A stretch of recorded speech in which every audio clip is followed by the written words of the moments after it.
Hello everyone, I'm Brian and welcome back. We will continue, but the question I'll answer towards the end of this video is going to be this one. So, this was from another video. It says, to be identified as someone is not about identifying with race, nationality, or religion. It's about how you identify yourself as such when you think of yourself as a man, woman, smart person, dumb person, scientist, athlete, fat, fit, scientist, atheist, athlete, or whatever.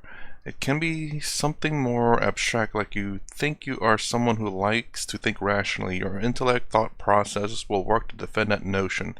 Similar, if you say you a person who must do good for the world, your mind will defend that notion. It's about directed focus. If you say you're a person who overthinks their problems, you will believe it and try to justify yourself in your own mind. Eating through resources from your own mind and expanding energies. It's not good or bad thing. You must be aware of that you're doing it. The question for Sadhguru was about how to reach a bliss out of state within yourself. He is telling you to stop expending your energies constantly and to come to a state of equilibrium so that you can reverberate with the world and find your balance within yourself. So that is the question I'll answer at the end. Let me go ahead and pause it and get the video back up. Okay, maybe not a question, but more of a statement that I kind of want to address. So anyway, I'll rewind it just a little bit because there's a statement he says that I kind of like, which is something I said, and I'm glad he reaffirms what I thought it was. Consciousness experiences consciousness. And that's it. Where things must manifest in consciousness for you to be aware of it. Therefore, when it manifests in your consciousness, it is consciousness experiencing consciousness. I never said it that way. But I guess essentially that is what I'm trying to say, I suppose. But I'm glad that he reaffirms what I interpreted throughout this entire time I've been watching these. Swami Vivekananda, more than 100 years ago, he says, we feel only ourselves. Where is even the evidence for matter requires consciousness. You see, the problem is, in the scientific approach, in the materialistic scientific approach, it is true that all the experiments that we do, all the data that we collect is through the mind and the senses with the help of the consciousness collects all this data. But in the scientific process, it was found very soon, you can leave the mind, the subject out of this experiment because it's constant. You need not keep saying, the mind performed this experiment 1, then the mind performed this experiment 2, the mind performed experiment 3. You can leave that mind out of it and say, experiment 1, 2, 3, this is the data, and you come to a conclusion. Objective method. If you keep the mind in the process, again, problem is different minds also contribute. There will be subjectivity will be introduced to it. So for certain reasons, it was found that science works best when you are objective, when you leave the subject out of the equation. Now the problem is, when you start studying mind and consciousness, it leads to this approach leads to a serious problem. A couple of years ago, I was in NYU for a workshop on the philosophy of mind. So whatever we are discussing now in modern philosophy, it's a philosophy of mind which is most closely involved in this kind of discussion. So the philosophy of mind, there are a very good philosophy department in the New York University. I think one of the best in the world. So in the philosophy of mind in that workshop, there were 3 or 4 probably the top philosophers of mind. I was just thinking, I remember seeing a stack of books on the philosophy of mind. And if you see those textbooks, the names of the authors, one after another, on the stack shelf, those very authors were sitting in front of me in a sofa one after another. So that level of expertise was there, the top philosophers of mind in the Western world today. And among them, probably the leading philosopher of mind today, Ned Block, he stood up to say, the scientific method of being objective, studying something objectively, has now become a stumbling block when the very subject of study is the subject itself, the mind itself. When the mind itself becomes what you are studying, how can you leave the mind out of it? You leave the subject out of it when you're studying science. It's objective. But when the subject itself is what you are studying, how can you leave the subject out of it? You cannot. So the procedure we have been used to is not is become a stumbling block in the understanding of mind and consciousness.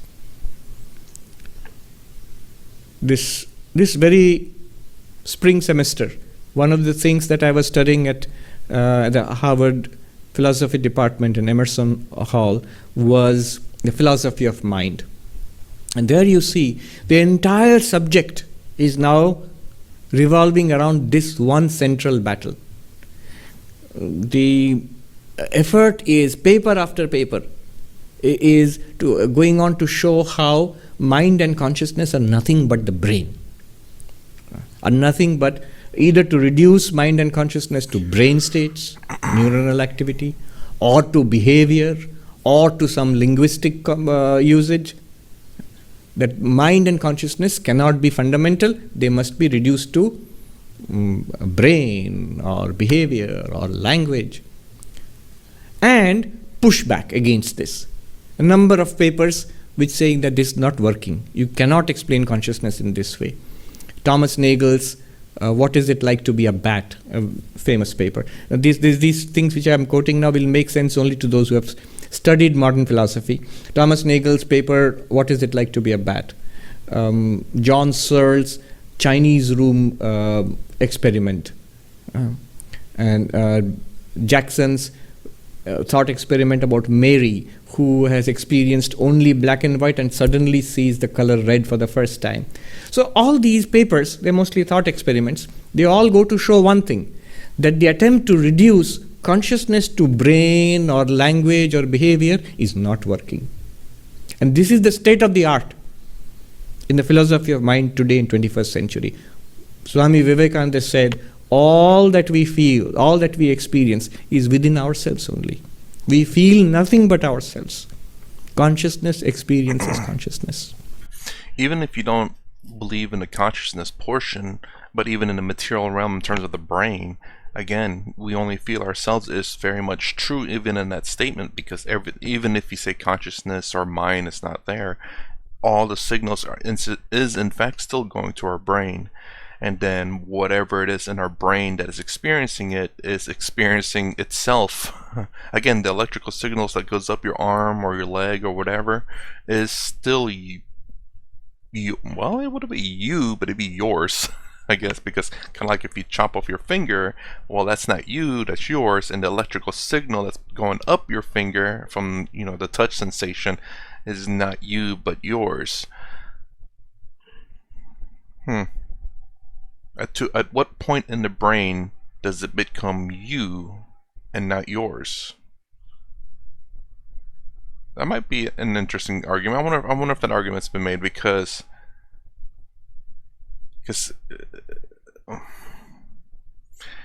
the argument I guess I'm not the scientist, I'm not the one that's studying this stuff, but again, you can remove certain parts of the brain and you're still alive. So clearly those part of the brain is not you, but they're yours, because there's people out there who are missing certain segments of the brain and are still functioning normally, and there's certain people where I think they live with like a bullet up their brain. They didn't know about it for like so long, and either the brain moved or there's a piece missing in there. I don't know which one. But again, so this proves the fact that at least certain parts of the brain is yours but not you. And it's just a matter of time, perhaps, where they'll find where you is at in the brain. And then, I don't know where I'm going with that. It's just a sure fact that, I guess, it goes along to support Advaita Vedanta a little bit, the fact that you're not the brain. Because obviously people are out there missing parts of the brain, unless they're considering, it's like, yeah, I'm missing parts of me. Technically, yes, but no. But there is whether it be the materialistic version, you are probably a certain part of the brain, it's you, that's separate from the brain, or that's in the brain, but a section of the brain. Kind of similar with Advaita Vedanta, but the fact that you're just one more piece removed from that. So you are not any part of the brain. Hope that makes sense. Probably the second not. reason he gave to show that the spiritual explanation, the consciousness explanation is better than the materialistic explanation, he says it explains the universe better. And he does not go into details why. I think in from today's perspective, David Chalmers' concept of the hard problem of consciousness supports what Swami Vivekananda said.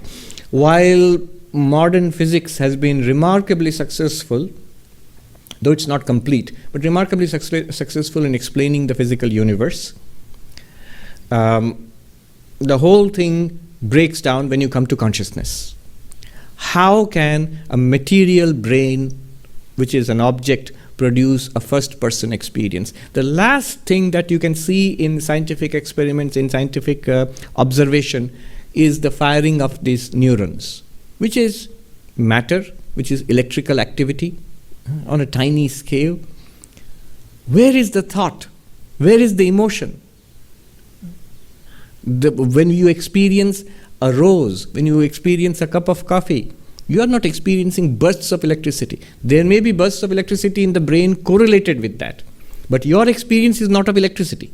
Your experience is of taste and sound and smell and touch. Your experience is of thought and wonder and anger and love and desire.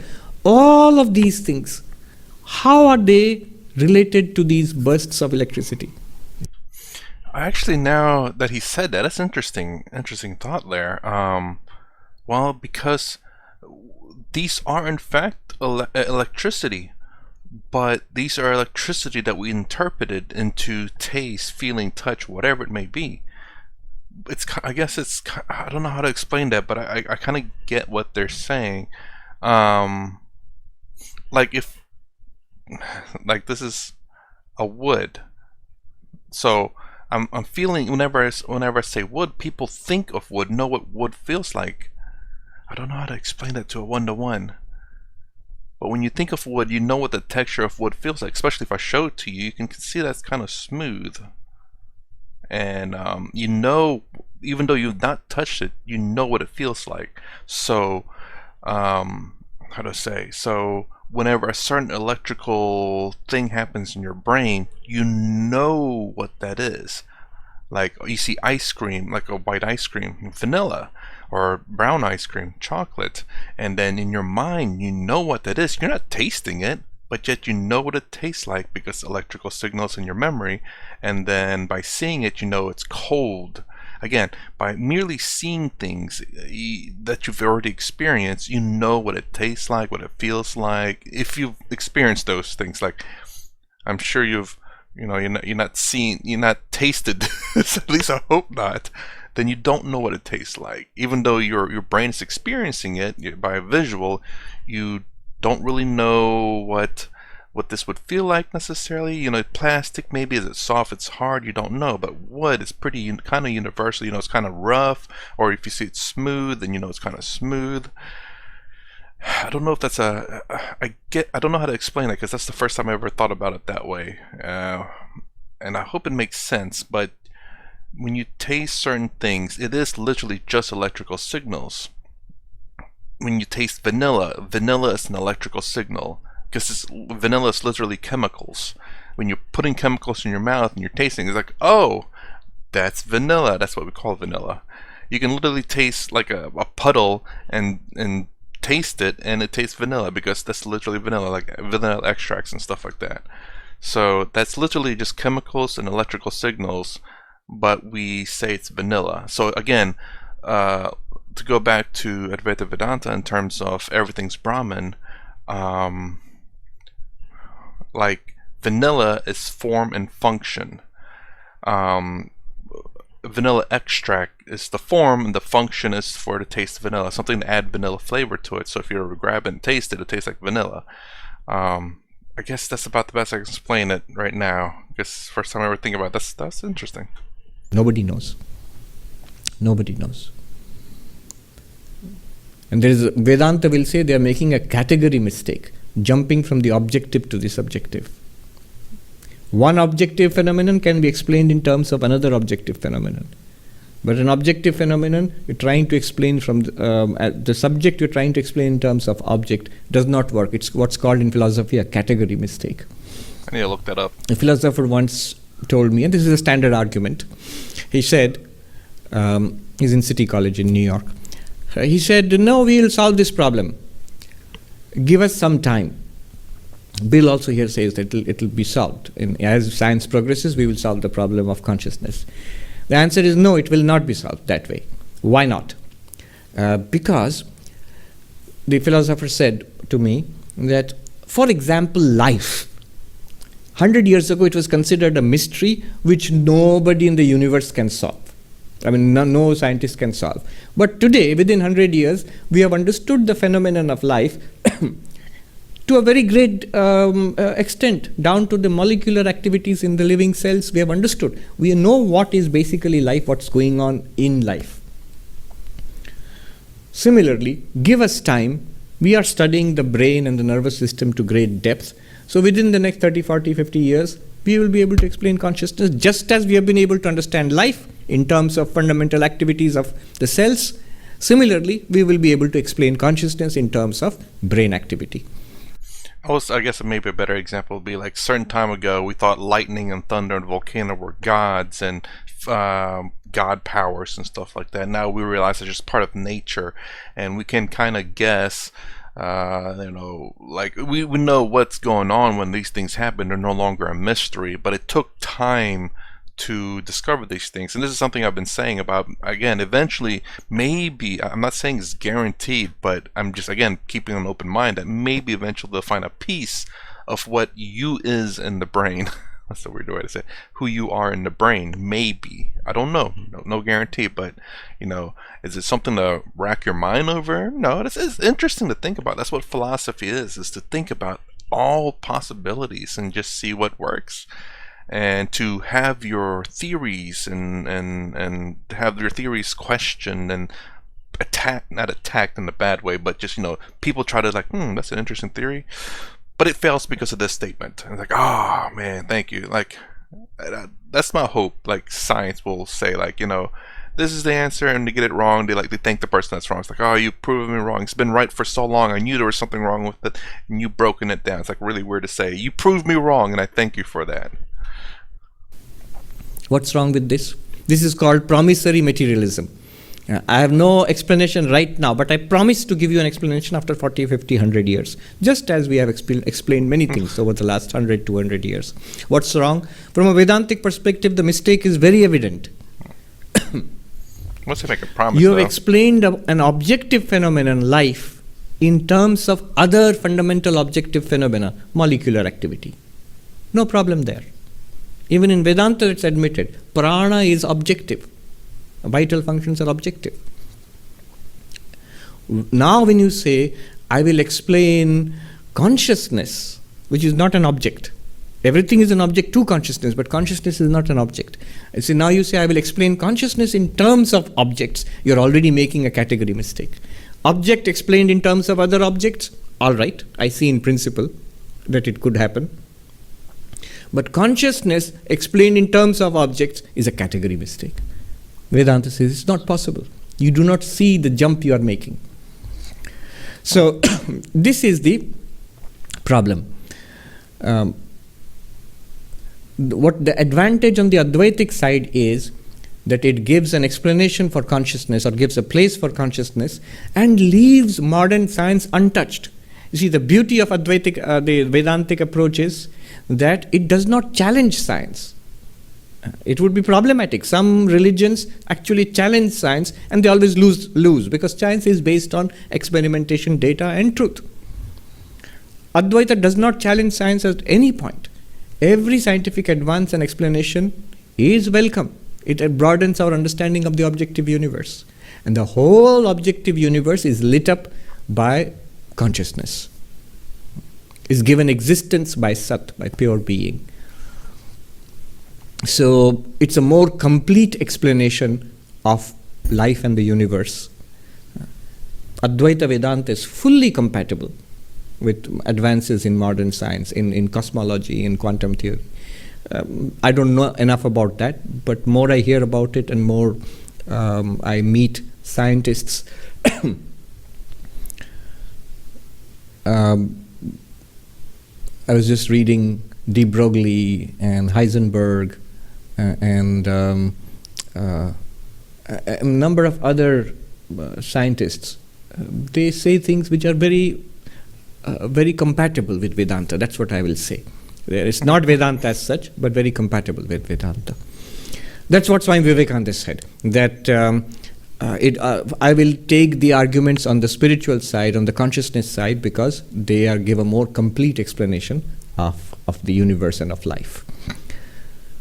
So this is how Swami Vivekananda answers the major objections from, say, scientific materialistic reductionism, from the Buddhistic non-self type of arguments. Now there are some practical questions also. A question might be that, won't this kind of a teaching, that you are Brahman, won't it lead to immorality? I can do anything, I am Brahman, so I am beyond suffering, I am beyond sin.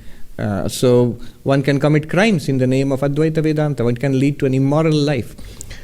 Another question could be that, yes, you can say that you are Brahman, but it's very difficult to show it in your life. It's very impractical. It's difficult to live it in your day-to-day life. And Swami Vivekananda says, so what?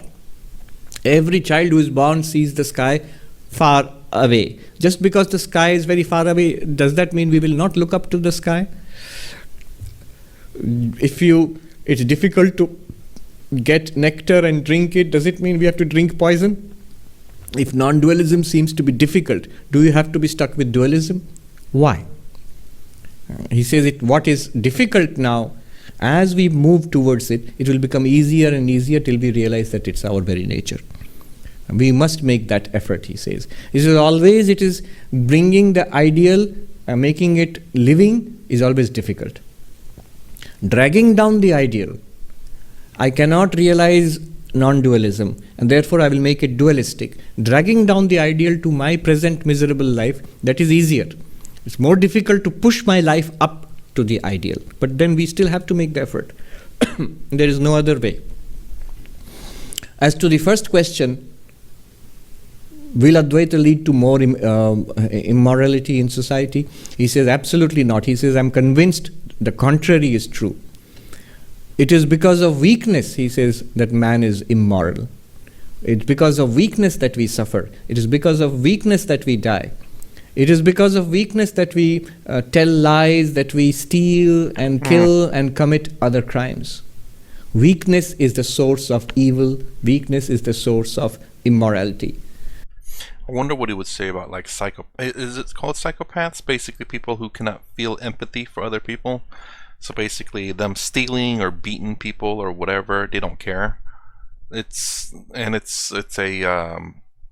not sure what that is. Psychological? Is that also something in their genes maybe that makes them like that? I'm not sure. I've never really dug too deep into that, but I've heard of people who are, I think it's called psychopaths, or basically, again, they don't care about people, they just care about themselves and only about themselves. So if someone's suffering, they don't feel pity or pain or whatever. They're not suffering someone else's pain. I wonder what he would say to that. Strength is just the opposite. He says, strength is the remedy for the world's disease. It is strength that is the medicine that the poor must have when tyrannized over by the rich. And it is strength which is the medicine that the ignorant must have when oppressed by the learned. And it is strength, he says, which is the medicine that every person, he says, who is a sinner must have when he is tyrannized over by other sinners. Nothing makes us stronger than the Advaita. He says, this is the language of Swami Vivekananda. Nothing makes us stronger than this idea of monism, Advaita. Nothing makes us more moral than this idea of than Advaita. Nothing makes us work better at our highest and best than Advaita, when the entire responsibility is thrust upon us. Advaita puts the entire responsibility on you. There is no personal God to carry our burden. There is no devil or Satan to put the blame on. The entire responsibility is upon us. Then we perform at our best. Then we strive. If this be the truth, Swami Vivekananda says, then why not teach it to everybody? If we are pure already, if we are free already, then why not teach it with a voice of thunder, his language? Why not teach it with a voice of thunder to every man, woman, and child that lives? Why not teach it to the man on the throne and the man sweeping the streets? Why not teach it to sinner and saint alike? So this teaching of Advaita, he says, this is the thing which is to be taught now. He gives a very beautiful, this is the prayer, the only prayer of the non-dualist. And just imagine more than 100 years ago here in New York, he's quoting from Shankaracharya's Nirvana Shatakam. Na me mrityu, na shanka, na jati bheda, pita naiva me naiva, mata na janma, na bandhur na mitram, gurur naiva shishya, chidananda rupaha, shivoham, shivoham. For me there is no death nor doubt, for I have no birth, so how can I have father or mother? For me there is no friend or foe or relative. For me there is no guru or disciple. For I am of the nature of bliss and consciousness. I am Shiva, I am Shiva. Another verse he quoted from the same hymn. Na punyam na papam na saukhyam na dukkham na mantro na tirtha na veda na yajna aham bhojanam naiva bhojyam na bhokta chidananda rupa shivoham shivoham. It says, I have neither sin, neither merit nor demerit, papa punya, and therefore I have neither pleasure nor pain, because the law of karma is that merit leads to pleasure and demerit leads to pain. Punya leads to sukha and papa leads to dukkha. He says, I have neither. I have no need of rituals and scriptures and pilgrimages. I have no hunger and thirst. He says, I am not the food which is eaten, I am not the eater, nor the eating. Not just eating, so it's all kind of consumption. Because Chidananda Rupaha Shivoham Shivoham, I am of the nature of consciousness, I am of the nature of bliss. I am Shiva, I am Shiva. He says, this is the only prayer of the non-dualist. And he says, let us repeat this to ourselves again and again, that I am Brahman. As we do this, masses of delusion will disappear, gloom will disappear, darkness will disappear from our lives, and the light will become stronger and stronger till finally the sun only shines. So in this grand way he concludes this very beautiful and powerful talk, freedom of the soul.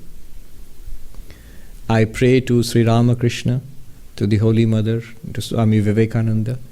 May they bless us that we may reach this grand consummation in our spiritual life. May we realize ourselves as Brahman in this very life. Om Shanti Shanti Shanti Harihi Om Tat Sat Shri Ramakrishna Arpanamastu. Okay, so definitely some interesting things he talked about there about the scientists and stuff like that. Again, I'm not saying that they'll ever discover it. It's just there's a possibility, maybe. And again, about the psychopath, one who doesn't feel empathy for other people. I guess he doesn't. At least that's one thing you can say. He doesn't suffer from other people. When they see people suffering in the streets, he doesn't suffer that. Just kind of, I don't know how to think about that one, honestly. But anyways, that's my reaction to that one. So let's get to the question real quick. So let me pop it up. So basically, for this question, the answer, it's not really a question, the statement, and my at least how I understood it, because I do say I'm a person who thinks a lot, overthink a lot of things, but and perhaps that's what's that? I use up a lot of energy. Where's reach? Expending your energy, but I see what you're saying, but I guess the way I look at it is because I understand myself as that. I'm not fighting it. So my body, my mind automatically does that. But me trying to stop that is me expending my energy. It's like I guess the way Swami says about the waves, where it's like in a calm mind, calm ocean. But all of a sudden, if a wind picks up and there's a wave in the ocean, and you being the mind trying to stop the wave, you're expending energy trying to stop the wave. Whereas if you just let the wave go, you're not expending any energy because it just naturally happens, like with wind or earthquakes or whatever. You being the ocean, waves and turbulence is going to happen in the ocean, and if you're constantly fighting it, you'll be expending a lot of energy. You'll be exhausted by trying to stop it. But if you just let it happen, you understand it, then that's how I'm thinking about things. Like I don't necessarily fight it. So it just naturally occurs to me in some sense. And sometimes I do actively fight it. Well, not really. I do actively think, and perhaps think actively, as opposed to my brain just thinking automatically. That's weird to say. But yeah, and maybe that's the difference. The fact that your body, this objective reality or transactional reality, as Swami Sararpiananda likes to say, things happen. And if you're constantly fighting it, you're constantly being dragged down into this reality, as opposed to the ultimate reality, absolute reality, Brahman, which you're absolute bliss. So if you're constantly fighting the objective reality, you're constantly being dragged down to it, in my opinion. And let me know what you think about this, honestly. If you think that's complete garbage, let me know. But this is how I think about it, is the fact that if you continue to partake in this transactional reality, your mind, your ideas are constantly being brought down to it, as opposed to understanding that these things are going to be happening, and how do I say? I don't want to say you're better than that, but you understand that it's not the ultimate reality. It's not the absolute reality, or at the very least, the way I do it, which is, I understand that's going to happen. I'm not going to necessarily fight against it. So I'm not constantly being dragged down by everything in the objective or transactional reality. So I guess perhaps that's maybe a step to seeing absolute reality, where you start to understand and separate yourself from the objective or transactional reality, and then eventually maybe you get this eternal bliss. Like, there's a lot of things that happen and I don't let it bother me, but there are still things that bother me. So I'm not all the way there yet, but I just understand it happens. I understand things, so the more understanding I have of things, the less that it bothers me. And that's maybe the reason why I say jnana, but at the same time, perhaps I'm not doing it right in terms of jnana yoga. But yeah, let me know what you think about that. But yeah, if you continue to fight against the transactional or objective reality, you're constantly being dragged down because you're constantly affirming it and you're letting it bother you.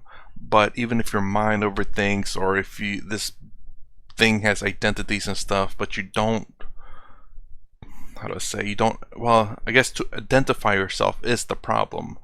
So by trying not to identify yourself with things necessarily, you separate yourself from transactional realities. So identification itself brings you down to transactional realities. Fighting transactional reality or objective reality is also bringing you down. The more that you can just be at peace with the transactional reality, the more that you can separate yourself from that. I think, again, that's just my interpretation of it. I've not seen anything that says otherwise, and I know that they separate objective and transactional pretty harshly, but my method, I suppose, is kind of like a transitional thing, where you take things slow, you understand things, and you slowly separate yourself from the transactional reality.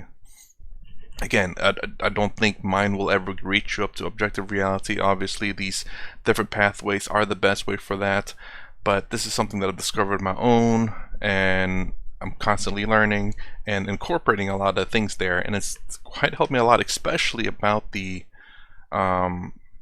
you are not the emotion, you're not your action. More specifically, the emotion. I I still am stuck with the action. So karma yoga is where I do those things.